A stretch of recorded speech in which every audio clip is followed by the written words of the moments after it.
രണ്ടാമത്തെ എപ്പിസോഡിൻ്റെ തുടക്കത്തിൽ തന്നെ സ്കൂളിൽ ഒരു സമ്മർ വെക്കേഷൻ തുടങ്ങുന്നതിന് മുമ്പ് തന്നെ ഫെസ്റ്റിവൽ ആരംഭിച്ചേക്കാണ്.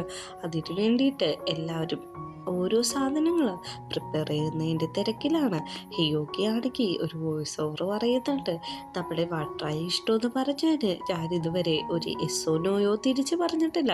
എനിക്ക് ഇനി കുറച്ചും കൂടി സമയം വേണമെന്നാണ്. ഈ സമയത്താണ് കുറച്ച് കുട്ടികൾ അങ്ങോട്ട് വന്നിട്ട് നമ്മുടെ വാട്ടറായിനോട് ചോദിക്കുന്നത്, ഫെസ്റ്റിവലിൻ്റെ കോസ്റ്റ്യൂമിന് നിൻ്റെ അളവില്ല, ഒന്ന് എടുത്ത് തരാമോ എന്ന്.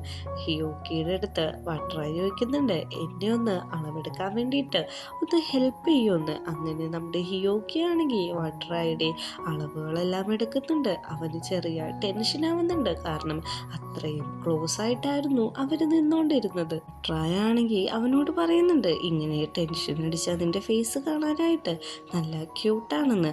അങ്ങനെ അളവെടുക്കുമ്പോൾ തെറ്റിപ്പോകുന്ന സമയത്തൊക്കെ അവനത് പറഞ്ഞും കൊടുക്കുന്നുണ്ട്. അങ്ങനെ ഇവർ അളവെല്ലാം എടുത്തു കഴിഞ്ഞ് വർക്കിലേക്ക് പിന്നെയും കിടക്കാണ്.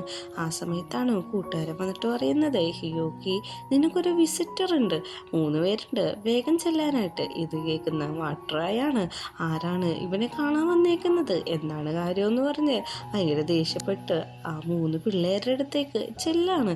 ഹിയോക്കി ഓടി പുറകുമെന്ന് പറയുന്നുണ്ട്, ഒന്നും ചെയ്യല്ലേ, ഇവരുടെ കൂട്ടുകാരാണ്, വേറെ ആരുമല്ല എന്ന്. 3 മിനിറ്റ് ഞാൻ സമയം തരാം, 3 മിനിറ്റ് നീ ഇവരോട് സംസാരിച്ചു, അത് കഴിഞ്ഞ് തിരിച്ച് ക്ലാസ്സിലേക്ക് വരണമെന്നാണ് പറയുന്നത്. ഈ ഒരു ബിഹേവിയർ ശരിക്കും ടോക്സിക് ആയിട്ടാണ് എനിക്ക് ഫീൽ ചെയ്യുന്നത്. പക്ഷേ ഈ സ്റ്റോറിയിൽ അത് ഭയങ്കര വലിയ സ്നേഹത്താണ് കാണിച്ചുകൊണ്ടിരിക്കുന്നത്. വട്ടറായി പോയ സമയത്ത് കൂട്ടുകാർ ചോദിക്കുന്നുണ്ട്, അവൻ ആരാണ്, നീ എൻ്റെ ആണെന്നൊക്കെ പറയുന്നുണ്ടായിരുന്നല്ലോ ദേഷ്യപ്പെട്ടിട്ട്, എന്താണ് ആരും ചോദിക്കുന്നുണ്ട്. ഒന്നുമില്ല, അത് വിട്, നിങ്ങൾ എന്തിനാണ് ഇങ്ങോട്ട് വന്നേന്ന് ചോദിക്കുന്നുണ്ട്. ഞങ്ങൾ സ്റ്റോൺ പേപ്പർ സിസർ കളിക്കുന്ന കാര്യം പറയാൻ വേണ്ടിയിട്ടാണ് വന്നേന്ന് പറയുന്നുണ്ട്. ഉള്ളിലിരിക്കുന്ന വട്ടറായ ആണെങ്കിൽ അവരെന്താണ് സംസാരിക്കുന്നതെന്ന് നോക്കിക്കൊണ്ടിരിക്കുകയാണ്. കൂട്ടുകാർ ചോദിക്കുന്നുണ്ട്, നീ ശരിക്കും ജലസാണോ എന്ന്. അല്ല എന്ന് പറയുന്നുണ്ട്. നമ്മുടെ ഹിയോക്കിയുടെ കൂട്ടുകാരൻ എപ്പോഴും പോലെ അവനെ കെട്ടിപ്പിടിച്ച് തീയെ കല്യാണം കഴിക്കുന്നൊക്കെ പറഞ്ഞ് കളിച്ചുകൊണ്ടിരിക്കുകയാണ്. ഇത് കാണുന്ന വാട്ടറായിക്കാണെങ്കിൽ നല്ല രീതിക്ക് ദേഷ്യം വരുന്നുണ്ട്. അവിടെ ചെന്ന് മതി സംസാരിച്ചതെന്ന് പറഞ്ഞിട്ട് നമ്മുടെ ഹിയോക്കിനെയും വലിച്ചുകൊണ്ട് ക്ലാസ്സിൻ്റെ ഉള്ളിട്ട് പോവുകയാണ്. അവരുടെ ഫ്രണ്ട്സൊക്കെ ആണെങ്കിൽ എന്താണ് ഈ നടക്കുന്നത് എന്നുള്ള രീതിയിലാണ് അവിടെ നിൽക്കുന്നത്. ഹിയോക്കിയുടെ കൈയും പിടിച്ച് ക്ലാസ്സിൻ്റെ പുറയിലത്തെ ബെഞ്ചിൻ്റെ അടിയിലാണ് പോയിരിക്കുന്നത്. ഞാൻ നിന്നോട് ഇപ്പോൾ ഒരു കാര്യം പറയാം, സീരിയസ് ആയിട്ടാണ്, നമുക്ക് രണ്ടുപേർക്കും കല്യാണം കഴിച്ചാലോ, അതും എത്രയും പെട്ടെന്ന് തന്നെ, നിന്റെ അഭിപ്രായം എന്താന്ന് വെക്കുന്നുണ്ട്. അവനാണെങ്കിൽ ഒരു മറുപടിയും പറയാൻ പറ്റുന്നില്ല. ഈ കാര്യം തന്നെ സംസാരിച്ചുകൊണ്ടിരിക്കുകയാണ്. മോഞ്ചി വന്നിട്ട് പറയുന്നുണ്ട്, അതേ ലവ് ബേറ്റ്സേ, നിങ്ങൾക്ക് വേറൊരു വിസിറ്ററും കൂടി ഉണ്ടെന്ന് പറയുന്നുണ്ട്. ആരാണ് അടുത്തതെന്ന് വെച്ച് ഹിയോക്കി എണീക്കുമ്പോൾ ഹിയോക്കിക്കല്ല വാട്ടറായിക്കാണെന്ന് പറയുന്നുണ്ട്. അങ്ങനെ അവരവിടെ നിന്ന് നോക്കുമ്പോഴേക്കും ഒരു പെൺകുട്ടിയാണ് അവിടെ വന്ന് നിൽക്കുന്നത്. അവൾക്ക് നിന്നോട് എന്തോ സംസാരിക്കാനുണ്ടെന്നാണ് പറയുന്നത്. വാട്ടറായാണെങ്കിൽ അവൾക്ക് എന്താണ് പറയാനുള്ളതെന്ന് കേൾക്കാൻ വേണ്ടിയിട്ട് അങ്ങോട്ട് പോകാൻ വേണ്ടി നിൽക്കാണ്. അടുത്ത സീനിൽ കാണിക്കുന്നത് വാട്ടറായും ആ പെൺകുട്ടിയും കൂടി ഗ്രാൻഡ് ഫ്ലോറിൽ നിന്ന് സംസാരിക്കുകയാണ്. കൂട്ടുകാരെല്ലാവരും ബാൽക്കണിയിൽ തന്നെയുണ്ട്. കൂട്ടുകാരന്മാർ പറയുന്നുണ്ട്, ഇത് വേറൊന്നുമല്ല, ലവ് കൺഫസ് ചെയ്യാണ്, ഇതേപോലെ എത്ര കണ്ടേക്കൊത്തു എന്ന് പറയാണ്. ഇത് കേൾക്കുന്ന ഹിയോക്കി ആണെങ്കിൽ നന്നായിട്ട് ടെൻഷൻ ആവുന്നുണ്ട്. ഹിയോക്കി ചോദിക്കുന്നുണ്ട്, ഇതെപ്പോഴും ഉണ്ടാവുന്നു, ഇതെപ്പോഴും ഇത് തന്നെയാണ് പരിപാടി, കഴിഞ്ഞ ക്രിസ്മസിനൊക്കെ തലവേദനയായിരുന്നു, അത്രോ ആൾക്കാർ വന്നായിരുന്നു അവനോട് ഇഷ്ടമെന്ന് പറയാമെന്ന് പറയുന്നുണ്ട്. ഇത് കേൾക്കുന്ന ഹിയോക്കി ടെൻഷൻ അടിച്ച് അവൻ്റെ ഫേസൊക്കെ ഒന്ന് വാഷ് ചെയ്ത് നോർമലായി നിൽക്കുമ്പോഴാണ് അങ്ങോട്ടേക്ക് നമ്മുടെ വാട്ടറായി ആണെങ്കിൽ അന്ന് പരീക്ഷ ഹോളി വെച്ച് പെൻ കൊടുത്ത് സഹായിച്ച ഒരു പെൺകുട്ടി വന്നിരിക്കുന്നത്. അവൾ വന്ന് ചോദിക്കുന്നുണ്ട്, എനിക്ക് നിങ്ങളോട് ഒന്ന് സംസാരിക്കാനുണ്ട്, നിങ്ങൾക്ക് എൻ്റെ ഒപ്പം സ്കൂൾ ഓഡിറ്റോറിയത്തിലേക്ക് ഒന്ന് വരാൻ പറ്റുമെന്നാണ്.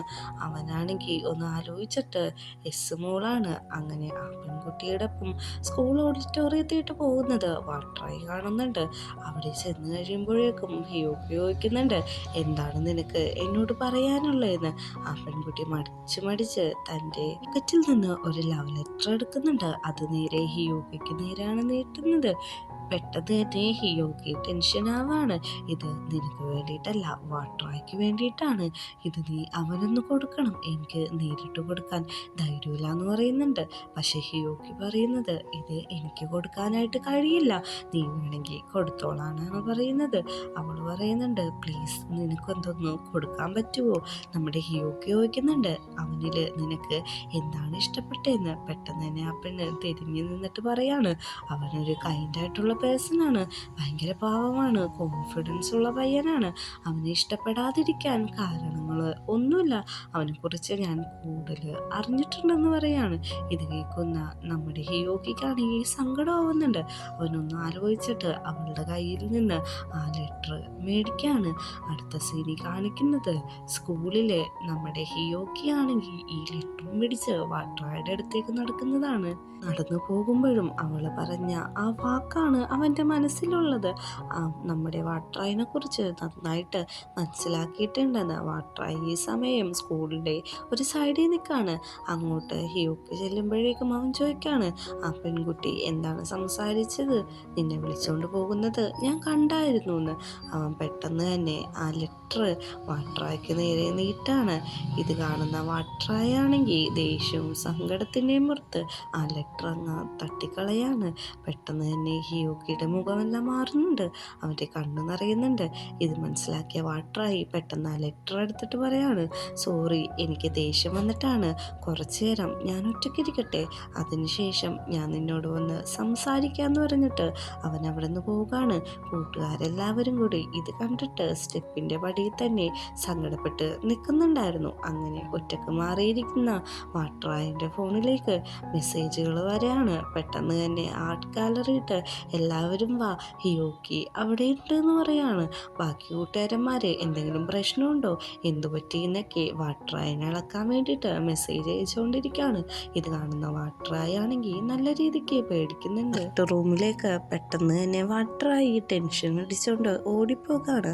അതേസമയം ഹിയോക്കി ആണെങ്കിൽ ബ്രഷും കാര്യങ്ങളെല്ലാം ക്ലീൻ ചെയ്തുകൊണ്ട് നിൽക്കണായിരിക്കും. ഈ സമയമാണ് വാട്രായി അങ്ങോട്ട് വരുന്നത്. വാട്രായി വന്നിട്ട് ചോദിക്കുന്നുണ്ട് നീ ഓക്കെ ആണല്ലോ, എന്താണ് പറ്റിയെന്ന്. എനിക്കൊന്നും പറ്റിയില്ല, ഞാനിവിടെ നിൽക്കുമായിരുന്നു എന്ന് പറയുന്നുണ്ട്. പക്ഷേ നമ്മുടെ ഹിയോക്കി ആണെങ്കിൽ പരസ്പര ബന്ധമില്ലാതെ സംസാരിച്ചുകൊണ്ടിരിക്കുകയാണ്. അവൾക്ക് നിന്നെ 100% അറിയാമെന്നാണ് പറയുന്നത്. പക്ഷേ അതിനെക്കാട്ടും 1,000,000,000% എനിക്ക് നിന്നെപ്പറ്റി അറിയാം, എൻ്റെ ഇഷ്ടത്തിൻ്റെ അടുത്ത് അവളുടെ ഇഷ്ടം വരില്ല. അങ്ങനെ പറഞ്ഞിട്ട് അവൻ്റെ ഇഷ്ടങ്ങളെ പറ്റി പറയാണ്. പെട്ടെന്ന് തന്നെ ഹിയോക്കിയുടെ കണ്ണുകൾ നിറയുന്നുണ്ട്.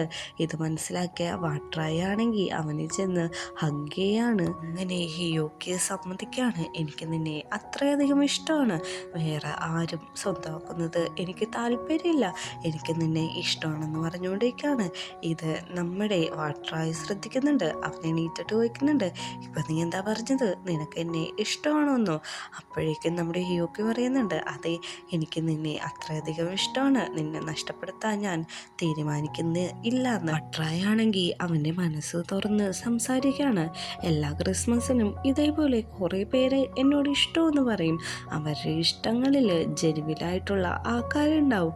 അപ്പോൾ ഞാൻ വിചാരിക്കും ആ സ്നേഹം തിരിച്ചു കൊടുത്താലോ എന്ന്. പക്ഷേ എനിക്കതിന് കഴിയുന്നുണ്ടായിരുന്നില്ല, കാരണം ഞാൻ ഇഷ്ടപ്പെടുന്ന ഒരാൾ പോലും എന്നെ കൺമുമ്പിൽ വന്നിട്ടുണ്ടായിരുന്നില്ല. നീ മാത്രമാണ് എൻ്റെ, നമുക്ക് ഒരിക്കലും പിരിയാതിരിക്കാൻ പറ്റുമോ എന്ന് ചോദിക്കുന്നുണ്ട്.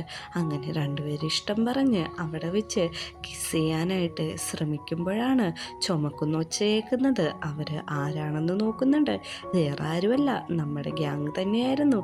അവരകത്തേക്ക് വന്നിട്ട് പറയുന്നുണ്ട് സോറി, ഈ സമയത്ത് വന്നത് തെറ്റാണെന്നറിയാം, എന്നാലും ഇതിൻ്റെ വാതിൽ തുറന്ന് കിടക്കാണ്, വേറെ ആരെങ്കിലും കയറി അകത്തേക്ക് വന്നാലോ എന്ന് വിചാരിച്ചാണ് വന്നതെന്നും കൂട്ടുകാർ പറയുന്നുണ്ട്. നിങ്ങൾ സംസാരിച്ച് കഴിഞ്ഞെങ്കിൽ ക്ലാസ്സിട്ട് വരണം, ഞങ്ങൾ അങ്ങോട്ട് പോവുകയാണെന്ന് പറഞ്ഞിട്ടാണ് പോകുന്നത്.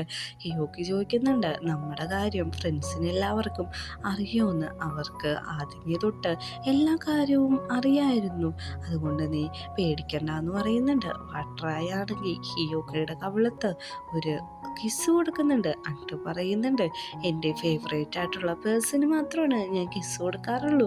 എൻ്റെ ഡിക്ഷണറിയിൽ അങ്ങനെയാണ് ഞാൻ ചെയ്തേക്കുന്നതെന്നും പറയുന്നുണ്ട്. പോണ വഴി ഹിയോക്കിനോട് പറയുന്നുണ്ട്, എനിക്ക് നിന്നെ ഇഷ്ടമാണെന്ന്. ഹിയോക്കിയും തിരിച്ചു പറയുന്നുണ്ട്, എനിക്ക് നിന്നെ ഇഷ്ടമാണെന്ന്. എന്നിട്ട് അവർ ക്ലാസ്സിലേക്ക് മടങ്ങാണ്. ഈ സീനും കാണിച്ചിട്ടാണ് 8ാമത്തെ എപ്പിസോഡ് അവസാനിക്കുന്നത്.